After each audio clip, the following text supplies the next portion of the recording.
Hello everyone, நான் Madan Gowri and hello my dear MG squad. Honestly எனக்கு நாளாக சமந்தா உண்மையிலே ஒரு பெரிய அயன் விமன் அப்படின்னு எனக்கு தோணிட்டு இருக்குது.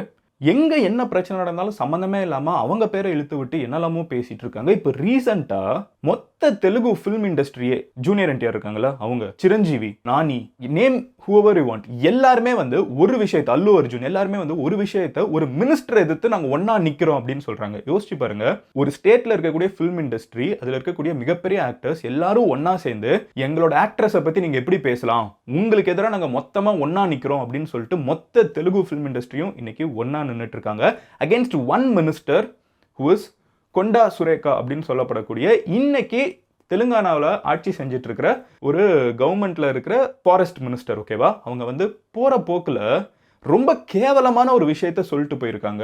அது சொன்னது மட்டும் இல்லாம நான் அதுலேருந்து பின்வாங்க மாட்டேன் அப்படின்னு வேற பேசியிருக்காங்க. சாரி மட்டும் சொல்லிட்டாங்க, நான் சொன்னதுக்கு சாரிமா, தெரியாம ஹர்ட் பண்ணிட்டேன், ஆனா நான் சொன்னதுலேருந்து பின்வாங்க மாட்டேன்னு சொல்லி இப்போ வேற பேசியிருக்காங்க. என்டிடிவியில் பார்க்க முடிச்சு. ரொம்ப கேவலமான ஒரு செயல். இதை நான் பேச வேணாம் அப்படின்னு நினைச்சேன். பட் அதுக்கப்புறம் தான் நான் ரியலைஸ் பண்ணேன், இது சினிமால மட்டும் கிடையாது, நம்மளோட எல்லாரோட வாழ்க்கையிலையும், நம்ம வேலை பார்த்துட்டு இருக்கிற இடமா இருக்கட்டும், படிக்கிற இடமா இருக்கட்டும், எங்கேயா இருந்தாலும் ஏதாவது ஒரு பொண்ணை வச்சு எதை வேணாலும் பேசலாம், என்னன்னாலும் பேசலாங்கிற ஒரு பழக்கம் இருக்குல்ல, அது கண்டிப்பா நிறுத்தப்படணும். ஸோ என்ன நடந்துச்சு அப்படிங்கிறத நான் உங்ககிட்ட ஒவ்வொன்றா சொல்றேன். பட் அதெல்லாம் நீங்க தெரிஞ்சுக்கிறதுக்கு முன்னாடி ரொம்ப கேவலமான ஒரு செயல் தான் நான் உங்ககிட்ட டீட்டெயில்டாக சொல்றேன்.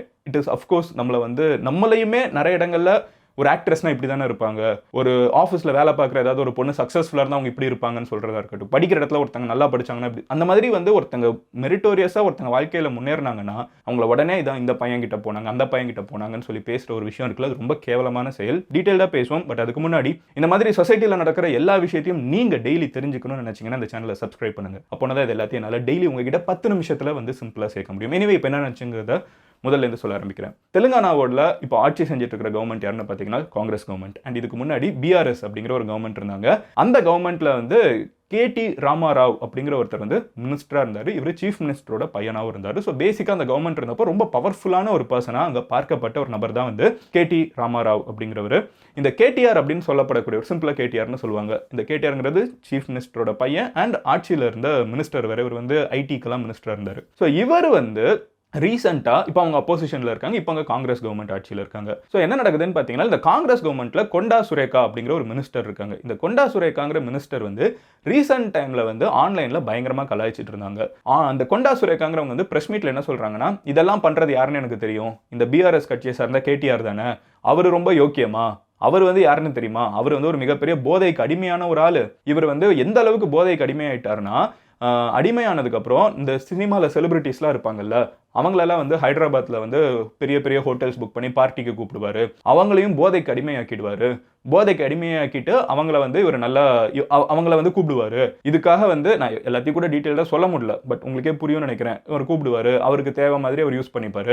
இதுக்கு பயந்தே நிறைய பொண்ணுங்க சீக்கிரமாக தெலுங்கு ஃபிலிம் இண்டஸ்ட்ரியில் கல்யாணம் பண்ணிட்டாங்க. ஃபார் எக்ஸாம்பிள் ரகுல் பிரீத் சிங்லாம் பாருங்க, சீக்கிரமாகவே கல்யாணம் பண்ணிட்டாங்க. அதே மாதிரி தான் சமந்தாவை இப்படியே போகிற போக்கில் சமந்தாவை இவர் வேணும்னு சொல்லி கேட்டார். இவர் வேணும்னு சொல்லி கேட்டு நாகா அர்ஜுனா கிட்ட, அவங்களோட மாமனார் கிட்ட ப்ரெஷர் பண்ணாரு. அவங்க கிட்ட ஒரு கன்வென்ஷன் சென்டர் இருந்துச்சு, அது ரீசெண்டாக இப்போ டெமாலிஷ் கூட இந்த கவர்மெண்ட் பண்ணாங்க. ஸோ அந்த கன்வென்ஷன் சென்டருங்கிறது நம்ம ஊரில் இந்த ஊருக்கு வெளியில் ஒரு பெருசாக ஒரு ஃபார்ம் ஹவுஸ் பெருசாக ஒரு ஸ்டேடியம் மாதிரி வச்சிருப்பாங்கல்ல, நிறைய பேர் உள்ளுக்குள்ளே போய் ஈவெண்ட்லாம் பண்ணலாம், பெரிய மேரேஜ் ஹால் மாதிரி இருக்கும். அந்த மாதிரி ஒரு மேரேஜ் ஹால் நாகா அர்ஜுனா கிட்ட இருந்துச்சு.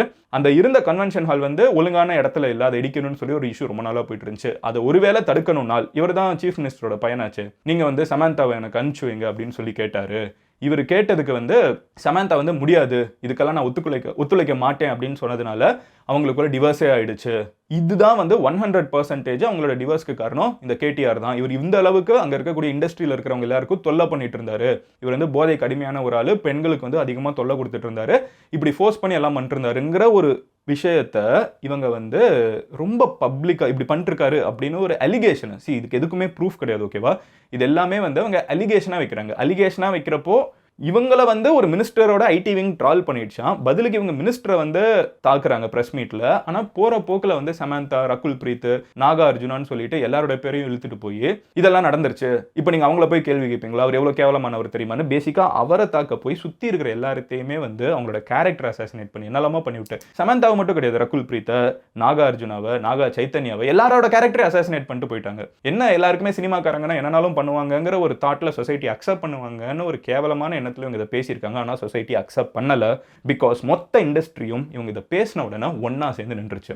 நான் சொன்ன மாதிரி என்டிஆராக இருக்கட்டும், இப்போ தேவரா படம் வந்திருக்குல்ல, ஸோ ஜூனியர் என்டிஆராக இருக்கட்டும், அல்லு அர்ஜுனாக இருக்கட்டும், சிரஞ்சீவியாக இருக்கட்டும், எல்லாருமே ட்வீட் பண்ணுறாங்க. நானியாக இருக்கட்டும். ஸோ அங்கே வந்து சினிமா அண்ட் பொலிட்டிக்ஸ் எப்படி நம்ம ஊரில் பின்னி பிழைஞ்சிருக்கோ, யாருமே அவ்வளோ ஓப்பனாலாம் பேசிக்க மாட்டாங்க. பட் அவங்க எல்லாருமே ஒன்றா சேர்ந்து இதுக்கு ஒரு முடிவு வைக்கணும். Even though she is a sitting minister, இன்னைக்கு ஆட்சியில் இருந்தாலும் நீங்கள் பேசுறது ரொம்ப கேவலமான செயல், இதுக்கு நீங்கள் மன்னிப்பு கேரி ரிட்ராக்ட் பண்ணும் அப்படின்னு சொல்லிட்டு நாகார்ஜுனால ஆரம்பிச்சு, சிரஞ்சீவியில் ஆரம்பிச்சு, அல்லு அர்ஜுன், என்டிஆர் எல்லாருமே சொல்லிட்டு இருக்காங்க. இப்போ இதுக்கு வந்து அவங்க பதிலுக்கு என்ன சொல்கிறாங்கன்னா, ஒரு ட்வீட் அவங்களும் பண்ணுறாங்க பதிலுக்கு. இல்லைம்மா, நான் வந்து கேடிஆரை தான் நான் வந்து அடிக்கணும்னு நினச்சேன். நான் வந்து அவரை பேச போகிறப்போ தெரியாமல் உங்களை பற்றி பேசிட்டேன். அதை வந்து நான் பின்வாங்கிக்கிறேன். ஆனால் வந்து அவர் செய்கிறதெல்லாம் மோசமான விஷயம் தான் சொல்லிட்டு மறுபடியும் அதை கேட்டு தப்புன்னு சொல்லிட்டு போனாதான் என்ன, வாய்க்கு வந்ததை எதையாவது பேசிட்டு போனால் எனக்கு உண்மையிலே எனக்கு சமந்தாவோட மைண்ட் செட்டில் இருந்தால் எப்படி இருக்குன்னு என்னால் புரிஞ்சுக்க கூட முடியல. ஒருத்தவங்க கஷ்டப்பட்டு லைஃப்பில் இங்கே அங்கேன்னு போய் இன்னைக்கு இந்தியா ஃபுல்லாக தெரியக்கூடிய டாப் ஆக்ட்ரஸ்னால் வந்து எனக்கு தெரிஞ்ச Samantha is already on the top slot. அவங்கள விட ஒரு பிகர் ஆக்ட்ரஸ் வந்து எனக்கு இருக்காங்களான்னு கூட தெரியல. ஒருத்தங்க ஓன் மெரிட்டில் முன்னேறி வந்தாங்கன்னா ஒரு டிவோர்ஸி அவங்க அது வேற நம்ம ஊரில் ஒரு பெரிய ஸ்டிக்மா. இன்னைக்கு வந்து யாருக்கு எப்படி டிவோர்ஸ் ஆச்சுங்கிறத நம்ம ஊரில் இருக்கிற மிகப்பெரிய குழப்பமே. நான் ஒவ்வொரு டைமும் இந்த டிவோர்ஸ் நடக்கிறப்போ ஒரு வீடியோ மேக் பண்ணி அதில் மெயின் பாயிண்ட் என்ன சொல்லுவேன்னா, அதை நார்மலைஸ் பண்ணுங்க. ஒருத்தங்க 2 பேருக்கு பிடிக்கலன்னா அதுலேருந்து கிளம்புங்க. ஏன் அதை போட்டு அது பெருசாக ஊதி ஒவ்வொருத்தங்க என்னெல்லாமோ பேசுறாங்கிறத நல்லிஃபை பண்ணணும்னு என்னை மாதிரி எத்தனை பேர் முயற்சி செஞ்சாலும் மறுபடியும் இல்லை டிவோர்ஸ் பெரிய விஷயம் அப்படிங்கிற மாதிரி பேசி அவங்களை அப்படியும் மட்டம் தட்டி எந்தெந்த இடத்துல வந்து அவங்களை குறை சொல்ல முடியுமோ, எந்தெந்த இடத்துல அவங்களை கீழே தள்ள முடியுமோ எல்லாம் பண்ணி அவங்க பண்ணாததுக்கும் இதுக்கு வந்து இது எவ்வளோ கேவலமான ஒரு நிலைமைன்னு யோசிச்சு பாருங்களேன். ஒரு சொசைட்டியா நம்ம இப்போ சமந்தாவை வந்து இப்படியான்னு ஒரு கேள்வி கேட்குறோம். அவங்க இப்போ ஈஷாவில் போய் உட்காந்துருக்காங்க, ஏதோ நிம்மதி வேணும்னு யோசிச்சுட்டு அவங்க அங்கே இருந்துக்கிட்டு ஒரு ஸ்டோரி போடுறாங்க. அதில் வந்து நான் என் வாழ்க்கையில் நான் லவ் பண்ணேன், லவ்லேருந்து வெளியே வந்திருக்கேன், கஷ்டப்பட்டு இங்கே சுற்றி அங்கே சுற்றி மேலே வந்தால் எல்லாத்தையும் எடுத்துகிட்டு போய் இப்படி ஏன் பேசுகிறீங்க அப்படின்னு சொல்லிட்டு கீழே ஒரு கிளாரிஃபிகேஷன் கொடுக்குறாங்க. என்னோட டிவோர்ஸுங்கிறது மியூச்சுவலாக 2 பேரும் ஒத்துழைச்சு இது வேணான்னு சொல்லி பிரிஞ்ச ஒரு விஷயம். அண்ட் அதில் எந்த பொலிட்டிக்கல் இன்வால்மெண்ட்டும் இல்லைன்னு இந்த ஒரு ஆஸ்பெக்ட் இருக்குல்ல, அவங்களுக்கும் இதுக்கும் சம்மந்தமே கிடையாது. அவங்க தனியாக ஏதோ ஒரு வேலையை பார்த்துட்டு இருக்காங்க. இவங்க 2 பேர் 2 பொலிட்டீஷியன் சண்டை போட்டுட்டு இருக்கப்போ சம்மந்தமே இல்லாமல் இவங்க பேரை மிக்ஸ் பண்ணி விட்டு இப்போ அவங்க வந்து ஒரு கிளாரிஃபிகேஷன் கொடுக்க வேண்டியது இருக்கு பாருங்க. இல்லை, எனக்கும் இதுக்கும் சம்மந்தமே கிடையாது, எனக்கும் எந்த அரசியல்வாதிக்கும் சம்மந்தம் கிடையாது, எங்களோட டிவோர்ஸில் எந்த பிரச்சனையுமே அந்த மாதிரி அரசியல் சம்மந்தமாக இல்லைன்னு சம்மந்தமே இல்லாமல் ஒரு பொண்ணு வந்து இன்னைக்கு சொசைட்டிக்கு பதில் சொல்ல வேண்டியது இருக்குல்ல. இது ரொம்ப ரொம்ப கேவலமான ஒரு நிலைமை as a society for all of us. ஏன்னா சமந்தான்னு சொல்கிறப்ப கூட நம்ம அதை தள்ளி வச்சு பார்ப்போம். பட் இதை நம்மளோட ஆஃபீஸ்லையோ நம்மளோட ஸ்கூல்லையோ காலேஜ்லையோ அப்ளை பண்ணி பாருங்களேன். எந்த ஒரு பொண்ணையாவது as a society at some point in time ஒரு மொத்த கிளாஸ் ரூமே இல்லை மொத்த ஆஃபீஸே இல்லை மொத்த டெஸ்கே வந்து ஏதாவது ஒன்று சொல்லுவாங்கள, இவன் இப்படி தான் அப்படி தானே. அப்புறம் அவங்க வந்து இல்லைன்னு அதை நிரூபிக்கணும். இப்போ அவங்க அதை நிரூபிக்கணுங்கிறது அவங்களுக்கு வேலையே கிடையாது. அவங்க பாட்டு அவங்க வேலையை பார்த்துட்டு போகலாம். ஆனால் சொசைட்டி வந்து இப்படி அடிக்கடி அவங்கள போட்டு இதில் இன்னொரு விஷயம் பார்த்தீங்களா, இதில் இந்த கேடிஆர்னு சொல்கிறாங்கல்ல, அந்த சீஃப் மினிஸ்டரோட பையன், அவரை யாரும் எதுவும் சொல்ல மாட்டேங்கிறான். ஏன்னா அவரை எவ்வளோ மோசமான ஒரு விஷயத்த சொல்லியிருக்காங்க. அவரை பற்றி எதுவும் பேசாமல், ஏன்னா அவரை பேசுகிறதும் தப்பு தானே. ஒரு ஆணை வந்து இஷ்டத்துக்கு இப்படிலாம் பண்ணுறாங்கன்னு சொல்லி அதுக்கு சாட்சி இருக்கா? இல்லை. அப்போ அது எவ்வளோ கேவலமான ஒரு விஷயம். இப்போது அவர் வந்து லீகலாகவே ஒரு நோட்டீஸே அனுப்பிச்சிட்டாங்க இந்த கொண்டா சுரேகாங்கிற மினிஸ்டருக்கு. அதில் என்ன சொல்கிறாங்கன்னா, இவ்வளவு கேவலமாக நீங்கள் எப்படி பேசுகிறீங்க, ஒரு பொண்ணை பற்றி பேசுகிறீங்க, என்னை பற்றி பேசுகிறீங்க, உங்ககிட்ட ஏதாவது சாட்சி இருக்காங்கிறத கேட்குறாங்க. இந்த 24 மணி நேரத்தில் நீங்கள் அப்பாலஜைஸ் பண்ணணுங்கிறதையும் சொல்கிறாங்க. இதை வந்து ட்விட்டரில் போடுறப்போ ராகுல் காந்தி அட்டாக் பண்ணுறாங்க. அப்புறம் வந்து மல்லிகார்ஜுன கார்கே காங்கிரஸோட தலைவர்கள் 2 பேரையும் டேக் பண்ணிவிட்டு, உங்கள் ஆட்கள் என்ன பண்ணுறாங்கன்னு தெரியுதா உங்கள் ஸ்டேட்டில், இஷ்டத்துக்கு வாய்க்கு வந்ததை இப்படி தான் மினிஸ்டர் வந்து பேசுவாங்களா அப்படின்னு சொல்லிட்டு அவங்கள எல்லாரும் சொல்கிறாங்க. கேடிஆர் சொல்லியிருக்காரு, ரிட்ராக்ட் பண்ணணும்னு சொல்லியிருக்காங்க. இவங்க பதிலுக்கு சமந்தா கிட்ட அப்பாலஜைஸ் பண்ணிட்டு, ஆனால் நான் சொன்னதில் ஸ்ட்ராங்காக அதுக்கும் சாட்சி இல்லை, எப்படி நீங்கள் அதை சொல்லலாங்கிறது தான் மிகப்பெரிய. ஒரு மினிஸ்டராக இருந்தாங்கன்னா அவங்க எதுவும் கேள்வி கேட்க முடியாது. இவங்க சாமானியனாக இருந்தாங்கன்னா, யாராவது இப்படி பேசியிருந்தாங்கன்னா என்ன இருக்குன்னு யோசிச்சு பாருங்க, தூக்கி ஜெயிலில் போட்டுருவாங்க. அப்புறம் ஒரு 5-6 வருஷத்துக்கு வெளியே வர முடியாது. ஆனால் ஒருத்தங்க மினிஸ்டர்னா என்னன்னாலும் பேசலாமா, வாய்க்கு வந்ததை பேசலாமா? அதில் ஒரு பெரிய கேவலமான விஷயம் என்னன்னா, இதை பேசினது இன்னொரு பொண்ணு. அப்போ அவங்க வந்து என்ன சொல்கிறாங்கன்னா, என்னை டிஃபேம் பண்ணுறீங்கன்னு சொல்லிட்டு தான் அவங்களே பேசுகிறாங்க.